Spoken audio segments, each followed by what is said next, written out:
This is going to be your guide to running Fire Staff and Void Gauntlet in New World Aeternum. Why are we running both of these together? They are intelligence scaling weapons, so you max out intelligence and you get all kinds of cool stuff. Ability damage, execution damage, 30% DOT, and then we also can find elemental damage, mana on crit.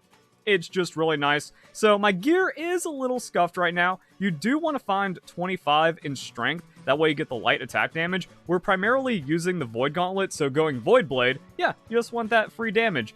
We got too much in dexterity. We're playing melee, so while there's going to be points like after a hit or during a hit, we're getting like leeching effects, and then we maybe go back to full. It's not a ton of uptime, but we do like the 5% critical hit chance. I like splashing into focus because incoming healing, that actually stacks with lifesteal. So if you're getting any kind of healing effects, having the 10 in focus is good. Cooldown reduction, also nice. And then I prefer to find the 200 constitution when I can for the increase to physical and elemental armor. But generally the health doesn't really matter that much. And I put the extra points I have into more intelligence, even though there's like a soft cap. Damage is damage. Now, what about the weapon skills? People might be thinking, wait a second, no flamethrower? If you're planning on using the Fire Staff as a primary weapon, I think flamethrower is what you need to all into because it just does crazy damage, crazy smolder synergy. But the idea here is that you throw down all your cooldowns. You go Pillar of Fire, and if you have refreshing Pillar of Fire, you get to use it again. Like Pillar of Fire into Incinerate, maybe another Pillar of Fire, and then you lay down the Meteor Shower. Well, Meteor Shower is going to last for a couple of seconds, which means then you switch into your Void Gauntlet, and now you're getting Meteor Shower damage as you're popping off on the Void Gauntlet, and it's going to be your primary because of Void Blade. So you go Oblivion, Void Blade, throughout the decay whenever. You never run out of mana because of the intelligence specking, that at 200 you get 10 mana on critical hit. You're going to be critting a lot. Also, we have the Draining Orb, so you're just getting mana per enemy hit, and then you just sit in the Void Blade and you keep attacking, and if you have refreshing move or any weird cooldown stuff happening, you keep resetting Oblivion, and that's pretty much going to be it. Like, the weird thing about weapon specs in this game is if you build it right, you can just go primary into one weapon type and never switch to the other one. Because in theory, you want to have like maximum cooldown uptime where it's like, okay, I blow all my cooldowns, I go to my other weapon, blow all my cooldowns, go back to the primary. But there's Fire Staff builds where it's like, yeah, I can just stay in Fire Staff forever with the Flamethrower, and then Incinerate and Pillar of Fire just come up all the time, so I don't need to go into anything else. And it's the same thing on Void Gauntlet. We're just throwing out abilities, hitting everything, and then our abilities are never on cooldown, so whatever. But comboing this together means you just find a lot of damage. And that's where we kind of get into my gear being scuffed. We got a hat that has dexterity and intelligence. That's because I want the Enchanted Ward, I want the Empowering Incinerate. We're in the late stage of Legacy servers before the Aeternum launch, so getting gear is pretty difficult right now if you're trying to go for specific builds. I'm looking for Enchanted Ward, I'm looking for Fire Harnessing. I don't care about health or refreshing, so whatever we get, we get. And then Empowering Meteor Shower. I wanted to get this for a test, but you actually don't need it for this build because the Empower wears off once you switch out. So even though Empowering Meteor Shower is on my armor, which is always active, you actually lose the Empower even though Meteor Shower is still active. Empowering Breaker is good to have. We have some of the other perks that we're looking for. Free artifact pants that just give you +10 to all attributes and let you spec around and just give you bonus stats. That's pretty awesome. Fire Harnessing for our staff. And then we also have Blade on it, and Strength, Constitution. The 15 points of Strength, like losing those points, I mean, I'd rather just have the fire damage and everything else on it, so it's looking pretty good. And then the Void Blade perk, heal for 34% damage of Void Blade while below 50%. I think it's impossible to die at that situation, so yeah, that's what we want. Fire Staff, Keen Vicious, and then whatever perk you want, since we're doing like tons of crits and tons of bonus damage. Because we're running Fire Staff, I was thinking, let's just go into Ruby.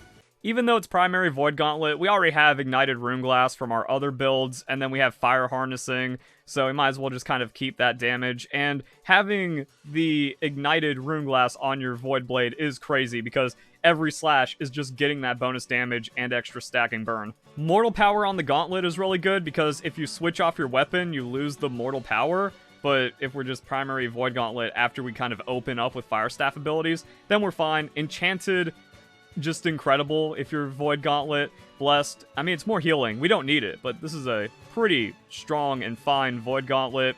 Now, in the other guides, a lot of my builds are enabled through the Blood Drinker, and it's not even that difficult of an artifact to get. And as long as you have, like, a Leeching Keen Awareness ring, you can just make it to the mutations and get your own Blood Drinker and then build whatever you want. But with this, I just kind of want to show, yeah, like, Leeching, Void Damage, Constitution Ring, fine. We'll just go out there and win. We're going to have enough lifesteal with this build, and then we get even crazier with the Blood Drinker, so we can test that stuff. We also have this amulet, which has screwed up everything even more with the strength attribute. I'm trying to make guides for everything, and you can't have this loadouts for every class and attribute in the game. That's just crazy. But yeah, you want Divine Hull. You get that, you're good. Alchemist Reprieve is really good early on, before like you get your Blood Drinker, before you get like crazy attribute stats and life stealing effects and stuff.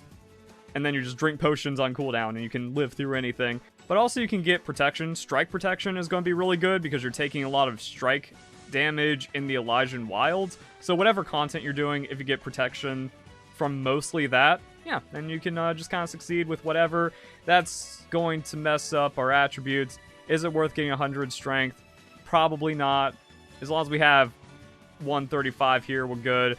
And the 10% critical damage taken doesn't really matter. So yeah, it's ugly, but I think we'll be just fine. Alright, so let's see what we accomplish with a pool, and if any of this looks cool.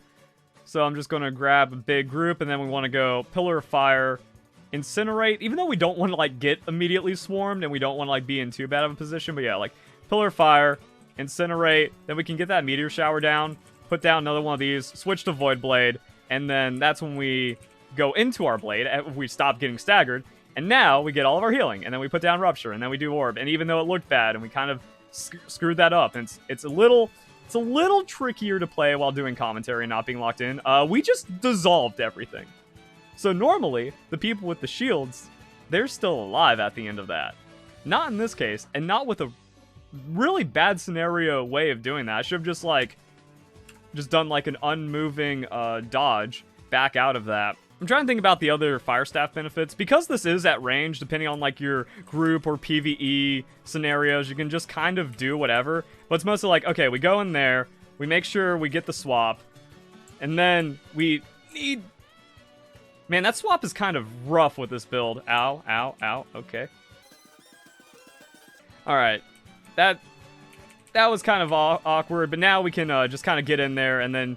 See, even without the Blood Drinker, we can get through these, like, kind of crazy pulls, and we actually don't even have to worry about life-stealing effects or cooldowns too much. Okay, so the pulls on this one are a little tricky because I'm trying to optimize DPS. Like, well, if this is casting, then you want to be doing other things in your Void Gauntlet using those cooldowns while the damage is going off, but it leaves you really vulnerable.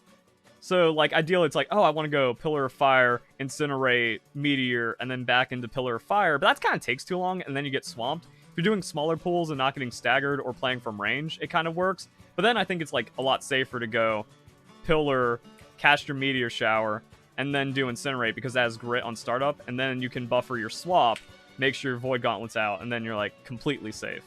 Actually, no. Let's see the multiplayer scenario. How much do we help out if we're just out here doing this crazy thing for people? See, you're great on that utility.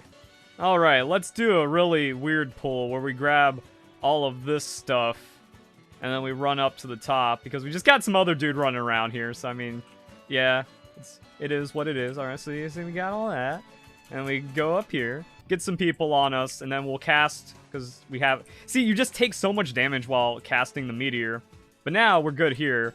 And then we can get all of our stuff and go for the finishers. And it's just fine. And we can just fight inside of the Oblivion. And then we can throw out all of our stuff. And we can keep everything going. And it just works. So it works, but it just feels weird because of the reasons I mentioned earlier. Like this game, because some of the cooldowns interactions get like so short, you can just primary something. Or the other ways the weapon works, you don't need a second weapon class. So, like, you drop all of your abilities, and you do crazy Fire Staff damage, but you're also just completely independent on the Void Blade as well. Now we can bring in the Blood Drinker and see how much it changes stuff. We just got a level for our Void Gauntlet, so I grabbed the 10% Empower stacking while within enemies. That seems kind of strong. And then we can just maybe change up our fire staff. Because again, like if you have the meteor shower, it seems like, oh, if I just drop everything and then switch off, that's going to be good. But I don't like this, because as you see, like if we're casting and people are on us, I gave meteor shower a try, but we don't get that health back. And the thing is, with flamethrower, it still gives you the same effect as the meteor shower because of all these smolder stacks you get from it and just the damage that flamethrower puts out. So let's see how that changes things. It's pretty much now we're just playing like our fire staff. We're like, all right, we do that.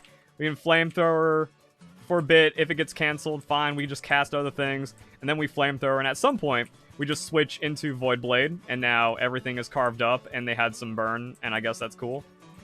And now we can just see all the big numbers. So actually the DPS goes crazy. And with Life Drinker, you never fall below half. And in case you do somehow, then you get bailed out by your Void Blade perk. I'm sorry, Meteor Shower bros. I gave you your chance, but that cast time is just too long. Like, the DPS you get from Meteor Shower is not worth the 1.5 second channel. It just be like that, I guess. Which means now we're going back into our OG Fire Staff combo, where we go Pillar of Fire, Flamethrower, and then we drop the Incinerate, and everything is cool. So, still can get overwhelmed, still gets a little crazy. You don't want to put yourself in, like, a deliberately bad situation, but then you do that, and then you swap, and then once you get that down, you're good, Void Blade's out, and now everything just gets completely dissolved. And, wow, look at that, our Oblivion is up again. Our orb is up again because of crits and cooldowns and stuff. And we just always have Void Blade. Neat. Oh, you should be dead. So there we go. If you want to get something interesting out of an INT build, yeah. And if you have like a good fire staff or fire stuff, then you can do that as well. And I guess it's kind of cool. And this does give you range support. Like, if you want to kind of go hybrid, and with the Void Gauntlet, maybe you go Blessed, and maybe you do Orb, range, and then maybe something happens. I don't know. Game's kind of free. But yeah, like, look at that. That's mostly solo, and we even have a Fire Gem, so we're not, like, all Void spec'd for this one. And we can just kind of destroy things, and maybe you swap and throw out a Flamethrower, and it's like, now everything gets melted, and they have a million debuffs, and it's GG.